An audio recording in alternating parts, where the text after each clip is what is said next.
श्रीराम समर्थ।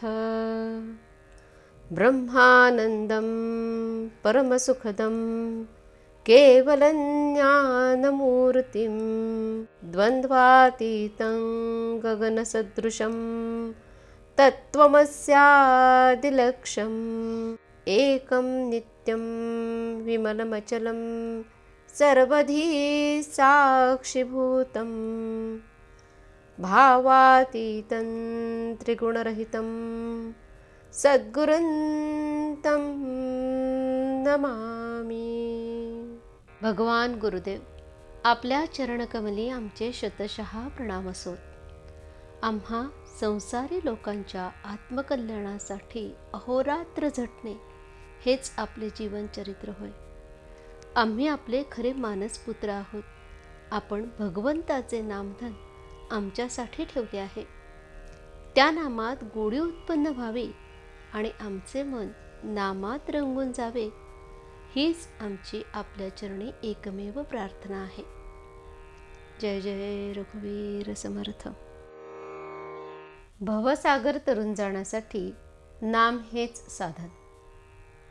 नाम हे स्वतः सिद्ध आहे, म्हणूनच ते अत्यंत उपाधिरहित आहे। नाम घेताना आपण पुष्कळदा त्याच्या मागे उपाधी लावतो। उदाहरणार्थ, आपण ऐहिक सुखाच्या प्राप्तीकरिता नाम घेतो, किंवा मी नाम घेतो ही अहंकाराची भावना बाळगतो। या उपाधीमुळे आपल्या प्रगतीला बरेच अडथळे येतात। म्हणून नामाकरताच नामस्मरण करावे, आणि तेही सद्गुरूच आपल्याकडून करवून घेतात या भावनेने करावे। त्या योगाने अहंकार नष्ट होऊन शरणागती येईल। शरणागती यायला रामनाम हाच रामबाण उपाय आहे, तो आपण करावा। नामाचा महिमा वाचेने सांगणे अशक्य आहे, पण हे सांगण्याकरता तरी बोलावे लागते इतकेच। मनुष्य प्राणी भवसागरात गटांगळ्या खातो आहे। समुद्रातून तरुण जाण्यासाठी जशी नाव, तसे भवसागरातून तरुण जाण्यासाठी भगवंताचे नाम आहे। फक्त एकच दक्षता घेणे जरूर आहे, तीही की नावेत समुद्राचे पाणी येऊ देऊ नये, नाहीतर नावेसकट आपण बुडून जाऊ। त्याप्रमाणे संसाररूपी समुद्राचे पाणी नामरूपी नावेत येऊ देऊ नये, म्हणजे कोणत्याही प्रापंचिक अडचणीमुळे नामात व्यत्यय येऊ देऊ नये। तसेच नामाचा उपयोग संसारातल्या अडचणी दूर होण्याकरिता व्हावा, ही बुद्धी न ठेवता नामाकरिताच नाम घ्यावे, म्हणजे नावेत पाणी न शिरता सुखरूपपणे पैलतीराला म्हणजे भगवंतापर्यंत पोहोचता येते। कोणतीही गोष्ट अभ्यासानेच साध्य होत असते। देह केव्हा जाईल याचा नेम नाही, मग म्हणून म्हातारपणी नामस्मरण करू असे म्हणू नये। अगदी उद्यापासून नामस्मरण करू म्हटले तरी उद्याची तरी खात्री आहे का? आयुष्य क्षणभंगूर आहे, ही खात्री प्रत्येकाला आहे। म्हणून तर प्रत्येकजण आयुष्याचा विमा उतरवतो।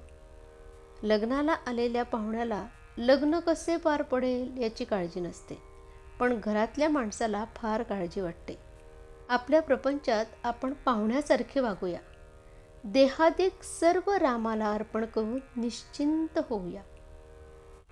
सोन्या मोत्याचे दागिने घालणारी श्रीमंताची बाई असू द्या, बेताचे लहान दागिने घालणारी मध्यम स्थितीतली बाई असू द्या, किंवा चांदीची जोडवी आणि नुसते मंगळसूत्र घालणारी अगदी गरिबाची बाई असू द्या, त्या सर्वांना कुंकू ज्याप्रमाणे सारखेच असते, त्याप्रमाणे कसलाही भेद न ठेवता नाम हे सर्वांना सारखेच साधन आहे। सूर्य हा फक्त प्रकाश देतो, पण त्यामुळे अंधार आपोआप नाहीसा होतो। तसेच नाम हे भगवंताचे प्रेम वाढवते, मग आपले दोष आपोआपच नाहीसे होतात। भगवंताचे अस्तित्व आपल्याला जास्त पटत चालले, किंवा भगवंताच्या कर्तृत्वाची साक्ष जास्त जास्त अनुभवास येऊ लागली, की परमार्थामध्ये आपली प्रगती झाली असे समजावे। आजचे बोधवचन। जगण्याकरता श्वास घेणे जसे मनुष्यात जरुरीचे आहे, तसेच भगवंताच्या भेटीसाठी प्रत्येक श्वासाबरोबर नाम घेणे अगत्याचे आहे. जानकी जीवन स्मरण जय जय राम. श्रीराम समर्थ.